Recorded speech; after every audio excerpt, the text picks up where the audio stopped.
Hectic. Right, now welcome back to HN9. Now, if you actually missed the first part of the interview, what we were actually talking about were post-anxiety problems that you deal with in exams. We talked about how you can actually get through them and taking a step back. But right now in part two, I just need to know straight up, just for the gents right over there actually. My first question for you gents, of course, is what is it that you... Oh, sorry, I'm very mistaken there. I was actually talking to you, Monday, see. Quick question was for you that you actually mentioned very earlier that in matric, you actually had just sort of techniques and ways of dealing with FOMO. Okay. What is it that you were actually talking about, your techniques, and how you deal with FOMO, the fear of actually missing out?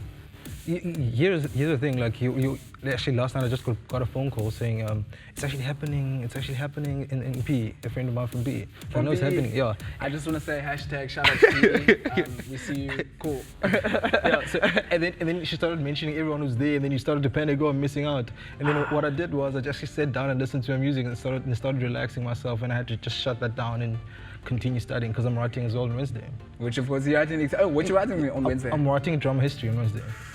Studied, prepared? No, I did. This is good. All right, cool. And for you, of course, Nzalama, how do you deal with FOMO, the fear of missing out? Well, and FOMO is so real. You know, like every time you just wake up in the middle of the night, check your phone, what's going on, what's trending, what's going on, politics.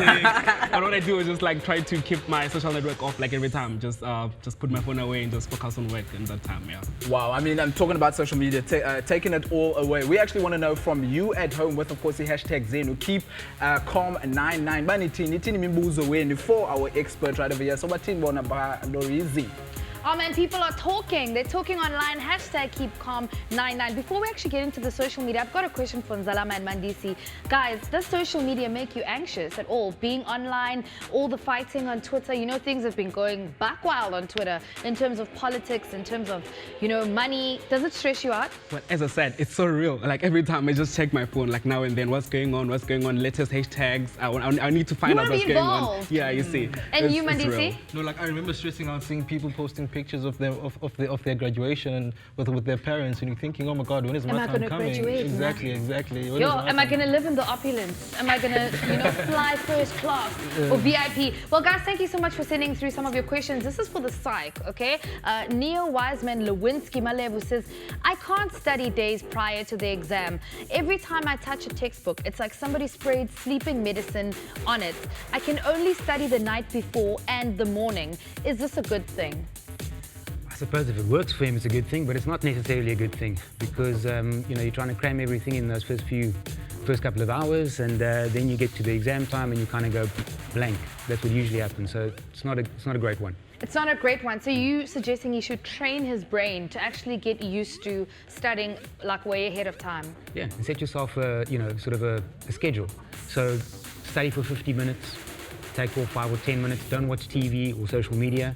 But like take a walk, make a sandwich, do something like that, and then come back, and you'll find that it'll be much easier for you to work. Yeah, don't train your body to be run by its emotions at the end of the day. Okay, cool. So we've got Marthy Betty saying hashtag keep calm 99. I study and I be sure of what I'm studying, but if someone asks me a question, I go blank.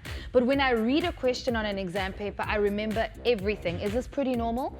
It is pretty normal, and I think that's the main thing. When you sit down to write your exam, read through your paper, check the answers or the questions that you can answer best, and start with those, prioritize, and work with that. And if you do go blank for a second, just move away from that question, take a breath, maybe go back to it, otherwise move on with the next one, and you'll find that, as she says, you know, as you go through the thing, it'll come to you. Yeah, there'll be words or whatever that'll trigger it. All right, cool. Thank you so much, Doc. I actually want to know from you is I've actually seen this happen in an exam class where a student is there looking at their paper, and then all of a sudden it's the grab of their head, and then all of a sudden it's just a whole state of panic. And I've heard this term, it's a panic attack. What is this? A panic attack is basically your body going into a state of, well, being tense, I guess. With adrenaline pumping at that point, your heart starts to beat, you kind of feel like you're going to pass out, you're having a heart attack. So it's quite stressful in that time. Most people don't really have panic attacks like that, but you will have that tension rise and you kind of go blank and you feel like you can't breathe. And in those moments, it's kind of just take that deep breath, you know, like 3 seconds maybe, just step back and kind of relax. Just let it go, yeah. And that'll usually work, yeah. Thank you so much, Doc, and thank you so much, gentlemen, for joining us into this discussion right now.